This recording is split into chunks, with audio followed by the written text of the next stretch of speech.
We have two readings this morning. The first is from the Gospel of Mark, and it's chapter 16, verses 1 to 8. And then from the book of Acts, chapter 10, verses 34 to 43. He is risen. Now when the Sabbath was past, Mary Magdalene, Mary the mother of James, and Salome bought spices that they might come and anoint him.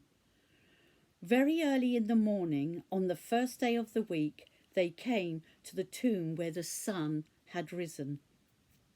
And they said among themselves, "Who will roll away the stone from the door of the tomb for us?" But when they looked up, they saw that the stone had been rolled away, for it was very large. And entering the tomb, they saw a young man clothed in a long white robe, sitting on the right side, and they were alarmed. But he said to them, "Do not be alarmed. You seek Jesus of Nazareth, who was crucified. He is risen. He is not here. See the place where they laid him? But go, tell his disciples and Peter that he is going before you into Galilee. There you will see him, as he said to you." So they went out quickly and fled from the tomb, for they trembled and were amazed. And they said nothing to anyone, for they were afraid. Then Peter opened his mouth and said, "In truth, I perceive that God shows no partiality.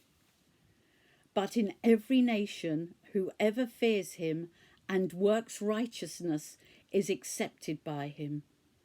The word which God sent to the children of Israel, preaching peace through Jesus Christ, he is the Lord of all. That word you know, which was proclaimed throughout all Judea and began from Galilee after the baptism which John preached. How God anointed Jesus of Nazareth with the Holy Spirit and with power, who went about doing good and healing all who were oppressed by the devil, for God was with him. And we are his witnesses of all things which he did, both in the land of the Jews and in Jerusalem, whom they killed by hanging on a tree. Him God raised up on the third day and showed him openly, not to all the people, but to witnesses chosen before by God, even to us, who ate and drank with him after he arose from the dead. And he commanded us to preach to the people and to testify that it is he who was ordained by God to be judge of the living and of the dead. To him all the prophets witness that through his name, where whoever believes in him will receive remission of sins. This is the word of the Lord. Thanks be to God.